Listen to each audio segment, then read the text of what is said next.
I'm Alexandra and welcome back to my channel. Today is an exciting day because I want to talk about classics. I know people are saying don't read classics, they are not worth it, you're losing your time and blah blah blah. And as much as I kind of agree with that, I do believe that it's nice to read classics and you can find really good classics that you enjoy. It's not because it's a classic that it's good, for example, or not that it's good, but like that you don't enjoy it. For example, I don't like reading Virginia Woolf. It doesn't mean she's not good. It's just not for me, and I'm fine with it. So I wanted to give you some tips on how to read more classics, and I also picked up some classics that I think are really great in my opinion.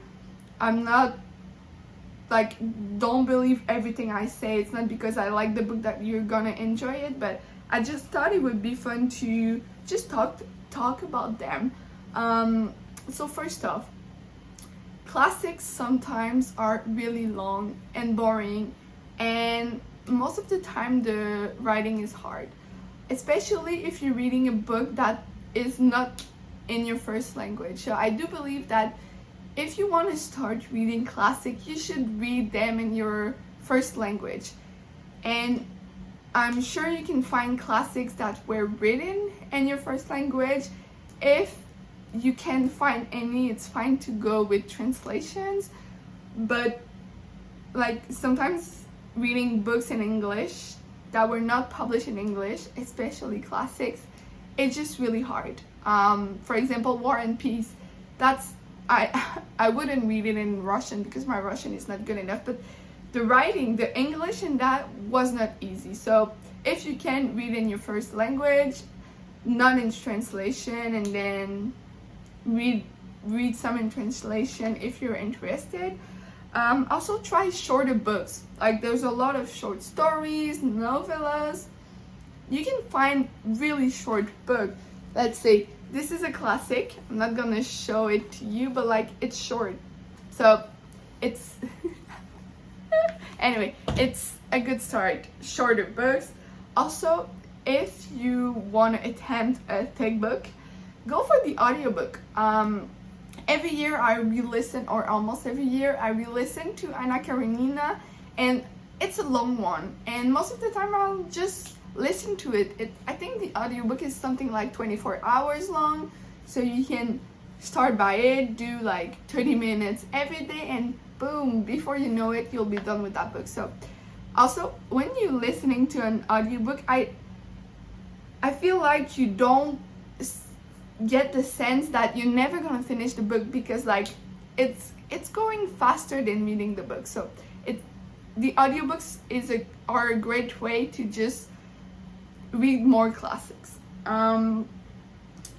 So these are my 3 tips to start reading classics. So shorter books in your first language, not translation, and audiobooks for longer books.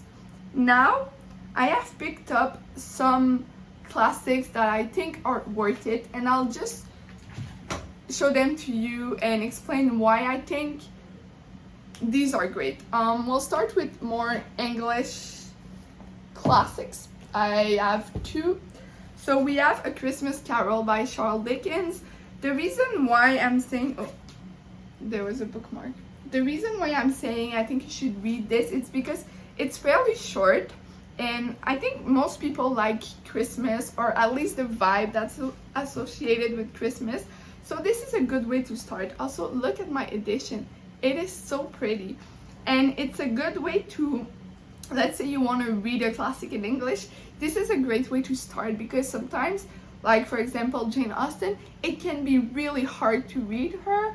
So if you want to read a shorter English classic, I think you should try A Christmas Carol by Charles Dickens. This is one of the first classic in English that I have read, so this is my first suggestion. And then the second one is one of my favorite of all time. It is Animal Farm by George Orwell. I think it's better than the other one that I'm forgetting. 1948? No. Anyway, that book. 1982, there we go. This is better in my opinion. So you're following animals on a farm that act like humans, and I should probably reread this really soon. And I just like the way the animals were a representation of the humans and how they fight society, the way society is made. And I have also another book in my suggestion that is really similar to this one. I just remember I forgot to look up the name in English. Anyway, so Animal Farm by George Orwell. Also, it's a short story, so it's pretty short, and I do believe it's better than the other book. So you should give it a try. You should give it a try if you like when characters in the book are against the way society is. Otherwise, don't read it, but it's good. Then we have, let's say, 2 books from Russian lit. So we have The Gambler by Fyodor Dostoevsky.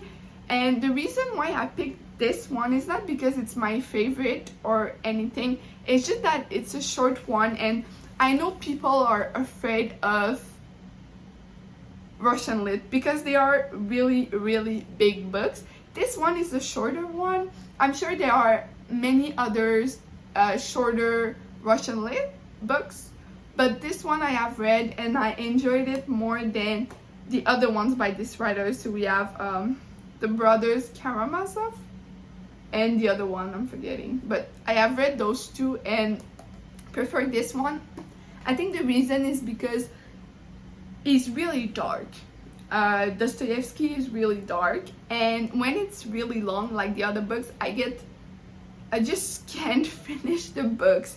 So this one is a shorter one and a good way to start getting into Russian lit. So another suggestion, and now I will just go and figure out what's the name of that book. I'm back and I'll try to use my Russian. So it's called Holstomer, or the story of a horse or a strider. In French it's called Le Cheval, so the horse, as you can see. And it's really similar to Animal Farm. So you're following this horse who is not good looking, and then he was born into like a rich family, and then like with famous parents and blah blah blah, and then he gets sold to a poorer family because nobody wants him. And then you're following him as he learns to deal with the fact that people are rejecting him because he's not pretty. And now he's like, he doesn't have a title anymore. And so basically this is awesome because again, it goes against the way society is. And I mean, this is from the 19th century, don't forget that. But, and also Tolstoy is so many things to say, but this is so great. If you read this, you'll think about this for a while, and I think it's great when the book sticks with you. I did an essay in university because I was in literature on this, and there's so many things to unpack. This is so great, and also it's short, which is surprising because people know about Tolstoy and Anna Karenina and War and Peace, and those books are like this big. So this is a shorter one and a good way to start. Also, I have read the French version. I have not read the English one or the Russian one, and it was easy to understand. So I don't know about the English version, but I think it could be great. Then we'll stick with shorter books. So we have The Old Man and the Sea by Ernest Hemingway. Also, this is the only American classic I have in my suggestion. I'm forgetting what it is about, but I remember really enjoying it.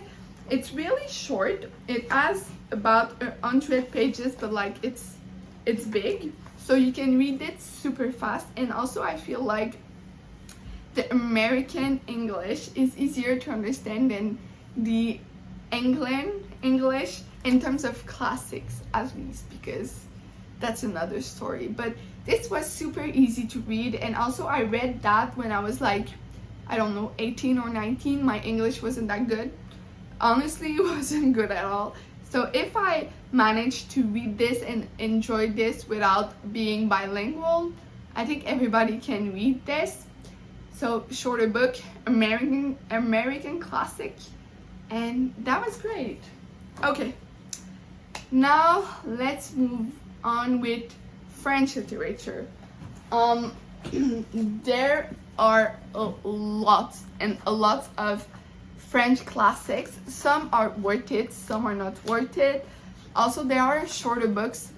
There are a lot of plays if you want to read a quick one, and also if you speak a little bit of French and you want to read a play, there's many I think you can enjoy it, but I'm not a fan of plays, so I'll go with some books.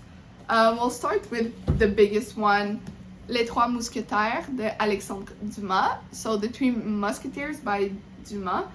And I mean, it's really famous, that book, and it's a thick one. There's a lot of description, but I think it's worth it, and it's better than Le Comte de Monte Cristo, The Count of Monte Cristo, I think is the name in English. This one is way better, in my opinion. I have read both of them, prefer this one, and also this, I think it's a trilogy. I have read the second book, it's called 20 Years After, and enjoyed both of them. And I feel like, I don't know why, but these editions of like classics, the white ones that we have in French, are so easy to read. They're like floppy, and yeah, that was great. I don't think I need to explain the story because I feel like everybody knows The Three Musketeers. So really good book if you want to try a longer classic and a French classic. I think you should start by this one. Then into more recent books that I would say are classics, we have L'insoutenable légèreté de l'être de Milan Kundera. In English, it's called The Unbearable Lightness of Being.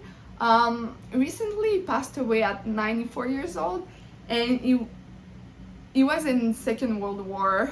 So there's a lot to unpack, but I feel like this book, you can get so much from it, and also it has been translated in many languages, I believe, so easy to maybe read in your first language or in French if you want to try, or English. It wasn't written in French, I think it was written in Polish at first, but really enjoyed this one. I need to reread it eventually because I read that when I was in Cégep, so it's the thing we have between high school and university.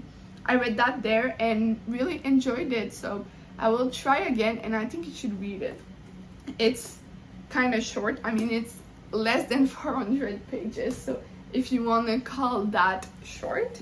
Then we have another French book that's more recent. It's called Éducation Européenne. It's by Romain Gary. It has been translated in English, it's called Forest Anger. The title in French translate to European Education, and it has been translated to Forest of Anger. It makes sense, okay, but it's just weird. But you're following this family, well, especially this man, as well, he is Jewish and he goes to a camp, and the ending left me without words. I think it was really great. So a French classic, more recent one, it has been translated in English, which is not the case with this one. I'm putting a Quebec classic in here because I think it's important to talk about my literature. I'm from Quebec, so Quebec literature.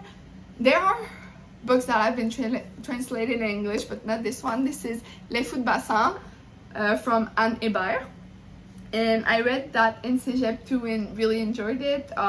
It's set in a small town in Quebec, in my province, and a lot of things happens. It's a really dark one, but if you speak French and you want to try a Quebec classic, this one I think is the best in my opinion from the ones I have read.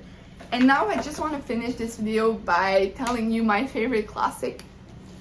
It's a thick one. It is War and Peace by Leo Tolstoy. Also, I just want to say that I named my cat Leo because of Leo Tolstoy. and I have read this book once in my life, and it's still my favorite book of all time. I just absolutely love it, but it's his biggest one, so I don't think you should read it if you have never read classics, but if you want to challenge yourself, read this. This video was longer than I thought, but I love talking about books, and that's it. So if you have any classics that you enjoy and want to share, you can put it down below, and I'll see you soon in another video. Bye!